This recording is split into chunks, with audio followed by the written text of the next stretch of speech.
Chinese teams have been victorious at the U.S. Open of the 2016 World Educational Robot Contest, or WER, at California State University, Los Angeles.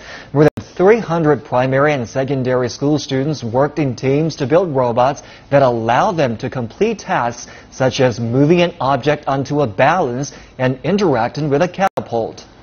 The contest started 3 years ago in 2013, and in just those 3 years there's been tremendous change and growth in the students. And the students are learning how to put together the pieces, put things together, work as a team, and come up with a solution. And that's what you need in the real world.